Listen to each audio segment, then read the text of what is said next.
Hey there, TJ Larkin here. First episode of the local newsletter insider show or podcast or hangout, whatever. Really, this is meant to just be me being able to share as many different ways as I can about what's going on in the local newsletter space. I'm thinking I'll do some chats of me just talking like I am on this one. I'll interview some people, maybe do a back and forth with a co host. Just really saw the gap in that nobody was covering the business of local newsletters on a consistent basis. And so here I am. I want to do that and I want to help as many people as I can. So let's just get right into it. I want to do a quick, relatively quick overview of the space, what this business is, and what the potential opportunity is. So lately, there's been a lot of talk in entrepreneur circles, side hustle circles about this opportunity of local newsletters. And I think this is going to grow significantly in 2025. There are some reasons for that, which I can get into. And this is going to become a bigger and bigger opportunity for many reasons. And I think people need to understand the good and the bad of this opportunity because there's a lot of both. And I think if you're going to go into it, you need to go into it with open eyes of exactly what you're getting into so you don't waste your time or money. Okay, so let's do a quick overview. So the idea that I'm talking about is doing local newsletters generally in the area that you live. So before I even dig into this, even though the show is called Local Newsletter Insider, I think of this more as a local media brand and not a local newsletter. Now, I'm keeping the name local newsletter because that's what people are looking for. That's what it's generally called right now. But most of the people doing this really well are thinking of it as a media company, not just a newsletter. Essentially, you don't want to pigeonhole yourself into, oh, I send an email once a week or twice a week. That alone won't get you where you want to go. Most likely, I guess it's possible, but you want to think of yourself as a media company. And so, how I think about that is newsletter is the foundation, but it also includes social media, number one. So, I would say the second priority past the newsletter is Instagram. But again, you can also cross post on Facebook, maybe start doing some TikTok, things like that. Another key part of this is a local podcast. So I've started a local podcast in my area, interviewing local business owners and anybody doing something really interesting. And I think that's important. And then the other piece that I'm working toward right now is a full website that can be searched just like any normal media newspaper type website. There are some potential negatives to that. We'll have to see how it goes as far as, is giving away the content where they don't have to get the email. Is that a good thing? There's plenty of angles of that. And I'm just now getting started into that. So um, that's the first step, is to understand this is what we're talking about here as a local media brand is what I think you should be building if this is something you're interested in. And then, so what is the opportunity here? Again, you probably know if you're watching this, but basically, journalism is dying, local media specifically, especially if you're not in a big city, which is what I recommend. I generally would tell people to avoid big cities unless you have a unique niche. So don't do a newsletter in Houston or LA or New York, a local one that's just general. But if you wanted to do families in Los Angeles or tech events in San Francisco, those things can work. I just wouldn't do a generic one like I'm going to show you what I'm doing. I think the play is more in the suburbs or smaller areas that have generally at least, I would say, 50,000 people. Again, that's just a general rule. If it had 45, it's up to you. Personally, I probably wouldn't do one under 75 to 100. But anywhere between 50 and 100 is probably what I would consider the minimum. Both of mine, which I'll show you here in a second, are between 200 and about 275,000 for the two main ones that I'm running right now. The next one I'm doing that I'm partnering with a friend on is about 325. So with local media dying, there is a huge gap in the market. People want to know what's going on in their area, right? They want to know. They're tired of missing events and having to, they click save on Facebook and it doesn't remind them, or they didn't see it, or they have to go search on Meetup. The news is kind of all over the place. Is it on the TV station? Is it on this crappy local newspaper website? where is so the key piece right now is curating that information. But of course, you're going to want to build more on top of just curation. But that is a great place to start because it's easy, takes time, but it's not complicated to curate the information. So just by doing that, you are solving the problem in many of these areas where it's too difficult as a resident to find the information. And so you're just making it easy. That's really the problem you're solving, is you are giving them what they want on a silver platter. And that is very valuable.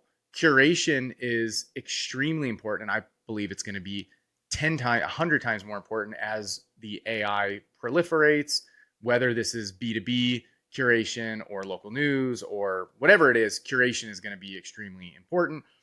But it is important to understand that AI probably is going to get better at curation, right? So you want to make sure that you have a moat, which is something we could get into a little bit more in a few.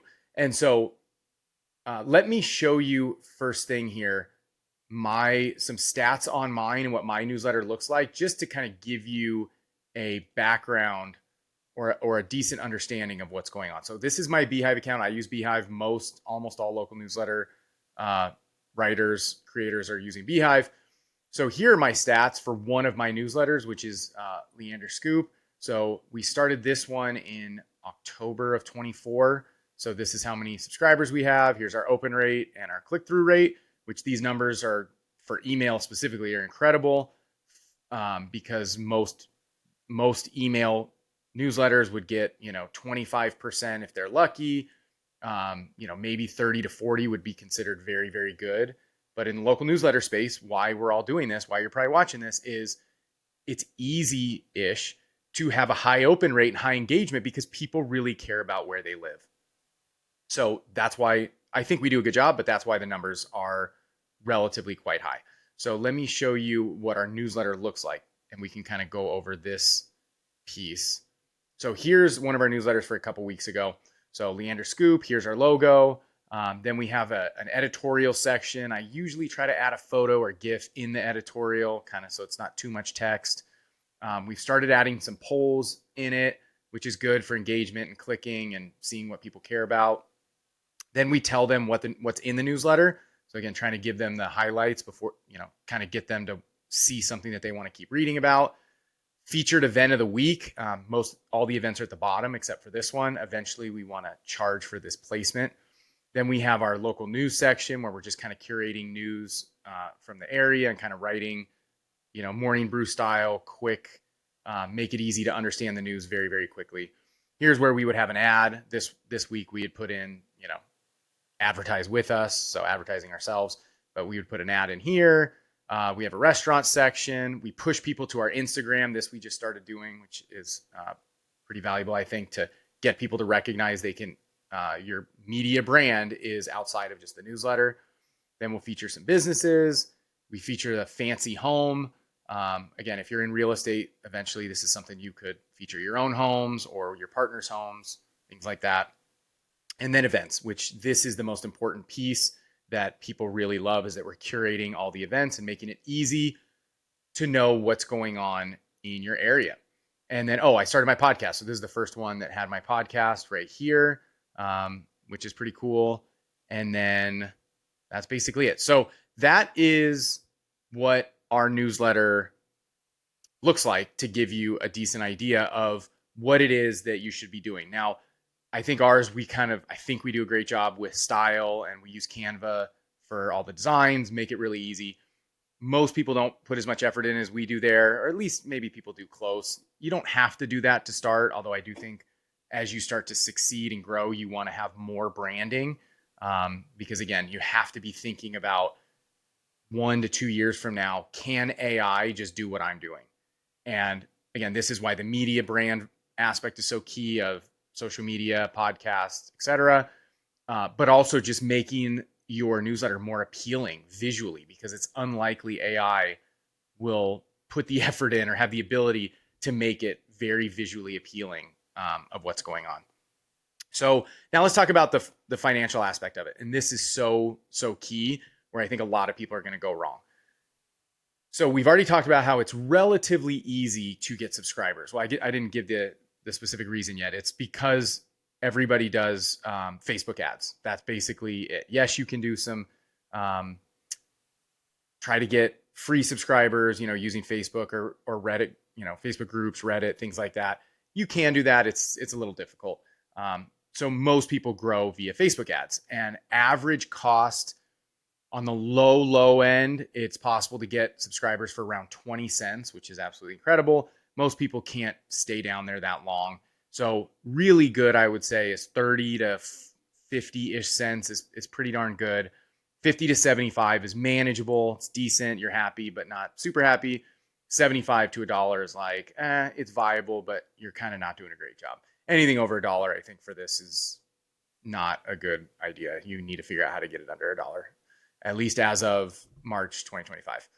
So given that it's easy-ish to build your customer base, your subscriber base, where's the downside? The downside is monetizing a local newsletter can be extremely difficult. And I will be upfront right now. It's early March 2025. We have not monetized at all yet. We're starting to get more and more inbound. I'm sending out some cold emails, but we just haven't prioritized it. So we have not monetized yet. And that's something that I really want to start focusing on because, to be clear, we have 2 newsletters right now with almost the same amount of subscribers. So that 6,700 or so you saw. My other newsletter, which is Round Rock Scoop, has almost 7,000. I think we'll hit that number today. So we have over 14,000 subscribers, which is too many to have without advertisers yet. But again, I'm such a believer in this model, and I've just been heads down with that, plus some other things I'm doing. I haven't stressed about it. But even still, even when I put effort into it, it's going to be difficult. And I think if for people who are thinking they're going to get into this and just halfway, throw $10 a day at it and just kind of hope you're going to make money with a bunch of you're going to make 50 grand a year with advertisers, that's likely not going to happen. And so the way I see this model is the reason to do it financially. If you want to do it for fun and just be a leader in your community and know you're not going to make much money on it, that's a great reason to do it, especially in a smaller town. You have 30,000 people in your town. Just do it because you're going to be the awesome, cool person in your town who everybody looks up to for providing value to the town. But in terms of making money, yes, you can make money via advertising. If you're good at sales, if you understand the game, you might be able to make decent money, low 6 figures when you get to scale. But the better play is to own a business that you can advertise your own business in, and especially if it's a high lifetime value type of client. So the ideal people to start these are real estate agents, mortgage brokers, insurance brokers, home service business owners potentially might be the best, even though your LTV might be a little lower. Every single reader might be a client. So things like lawn care, air, HVAC, roofing, window cleaning, whatever it is, those types of businesses where everybody's looking for that, or at least sometimes has a need for that. If you own a business like that, this I think is a killer opportunity. The one I'm working on is digital marketing agency, which is not as good because only businesses need that, not regular people. But I still think it could pay off. So instead of only thinking about advertising, think about what other products or services, mostly services, that you could offer.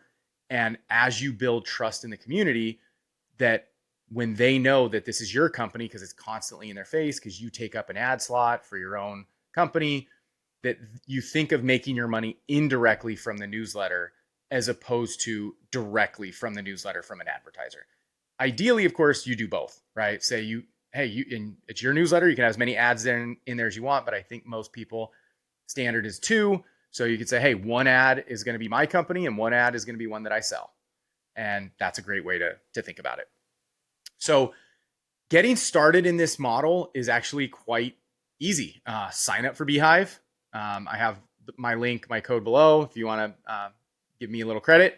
No worries if not, but it's there. And go sign up for Beehive. Watch some YouTube videos. Beehive, if you're not used to interfaces like that, might be a little difficult at first, but it's really not once you get into it. So just watch some tutorials. They have a bunch of good ones on YouTube, and you'll be able to figure out the interface. So you got to do that. Number 2, you got to figure out how to find the information, using tools like Perplexity, obviously Google, searching in Facebook and Instagram, searching Meetup, and just gathering all the information. What is the news in the area? What events are happening? And then potentially, restaurant or business type of news, whatever it is you want to have in your newsletter. Because one of the other coolest things about this business, you can do whatever you want.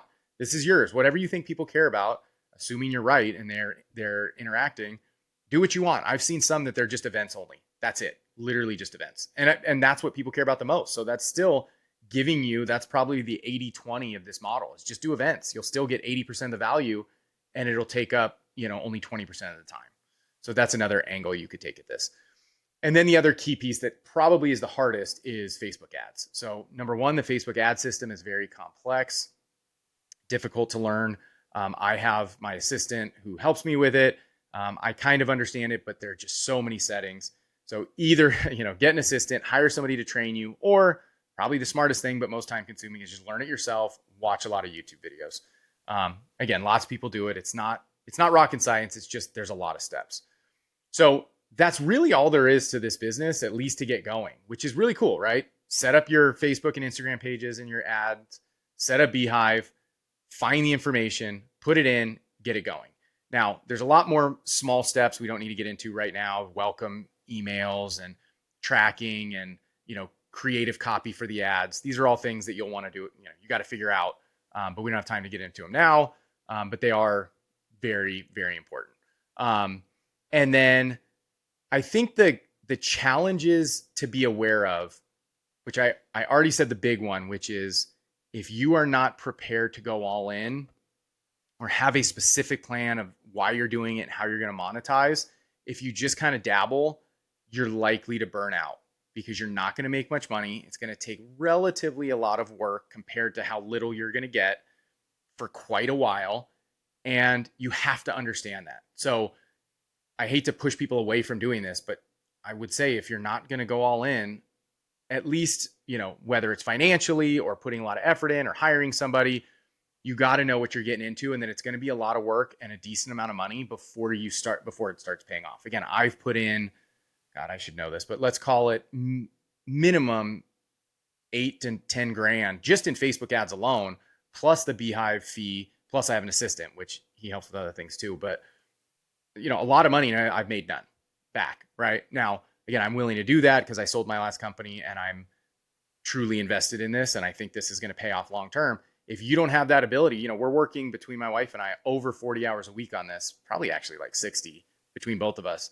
So 60 hours a week of work for 5 months now with zero to show for it financially.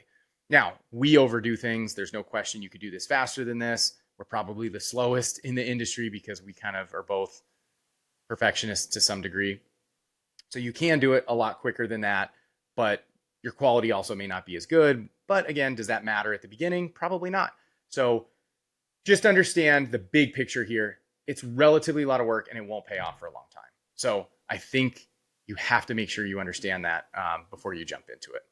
And then the last thing I want to go over here for this kind of intro video is, what is the future of this model? I just came back from the newsletter conference. It was here in Austin last week.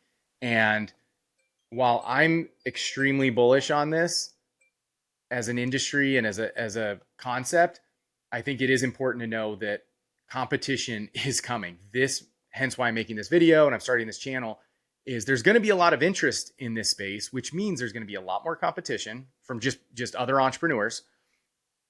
Again, that depends on where you live. If you live in a town of 50 to 75,000, probably less likely or less concerning. If you're in a really good town for something like this, might be an issue. But then there's also the pro and the con of AI coming in. The pro is it's going to make your life easier. Hopefully there's going to be tools that will streamline a lot of the processes that are manual today. But of course, with things getting easier means, again, back to the first one, more competition. So it's likely there's going to be more competition.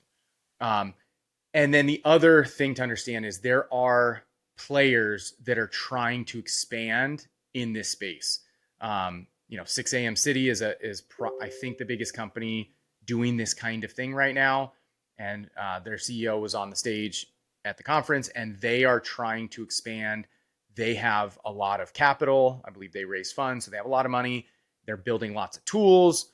which again may end up being an advantage for these entrepreneurs, but it could be a disadvantage because now it's easier, which means more people are going to do it. So coming back to the concept, don't do this if you're dabbling, I think, because you need to go all in to make it work over the long term.